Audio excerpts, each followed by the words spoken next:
आसमान से गिरती हुई बर्फ ने पूरे शहर को सफेद चादर में ढांप लिया था। मगर 10 साला कासिम के पास अपने जिस्म को ढांपने के लिए सिर्फ एक फटी पुरानी चादर थी। कासिम इस दुनिया में बिल्कुल अकेला था। वो शहर के सबसे बड़े और जालिम ताजिर सेठ हाशिम के अस्तबल में घोड़ों की सफाई करता और एक कोने में पड़ा रहता। बदले में इसे सिर्फ 2 सूखी रोटियां मिलते, वो भी तब जब सेठ का मौड अच्छा होता। असरत बिशिद्दत अख्तिरत। कासिम सर्दी से कांपता हुआ कचरे के घेर में कुछ तलाश करने लगा कि शायद किसी अमीर का बचा हुआ खाना मिल जाए। अचानक इसकी नज़र एक चमकती हुई चीज पर पड़ी। वो चांदी का सिक्का था।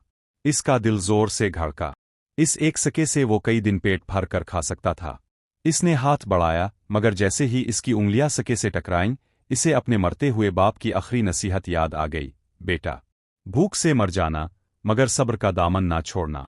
अल्लाह सब्र करने वालों को वो अता करता है जिसका वो तसव्वुर भी नहीं कर सकते। कासिम ने गहरी सांस ली, आंखें बंद कीं और सिक्का वहीं छोड़ दिया।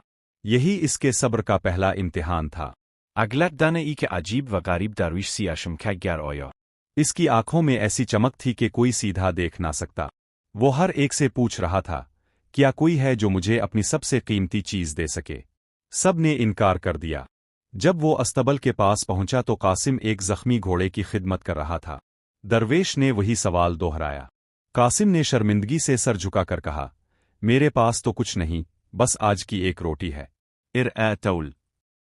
दरवेश ने वो रोटी कबूल की, इसे चूमा और कासिम को एक जंग आलूद चाबी देते हुए कहा, ये तुम्हारे सब्र का बीज है।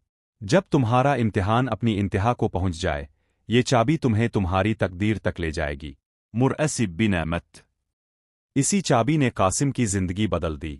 इसी रात सेठ के घर चोरी हो गई और इल्जाम कासिम पर लगा दिया गया। असमर क़िदर दी। जेल में एक बूढ़े कैदी ने इस चाबी को पहचान लिया। ये आम चाबी नहीं, ये एक खोई हुई सल्तनत के खजाने का राज है। कुछ ही देर बाद कासिम को दरबार में पेश किया गया। सुल्तान जलाल अल-दीन ने इस चाबी को पहचान लिया। ये एक तिलिस्मी संदूक की चाबी थी जो सिर्फ वही खोल सकता था जिसका दिल पाक और सब्र से भरा हो।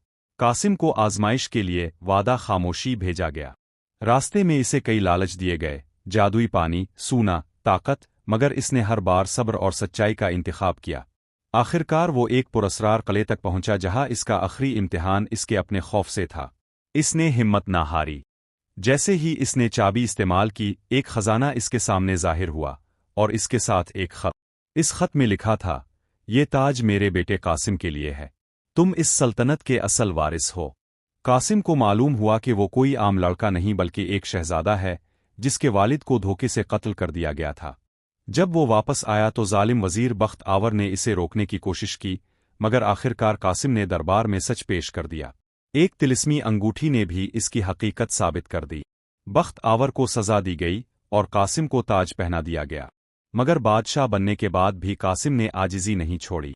इसने इंसाफ किया, गरीबों की मदद की और अपनी सल्तनत को अमन दिया।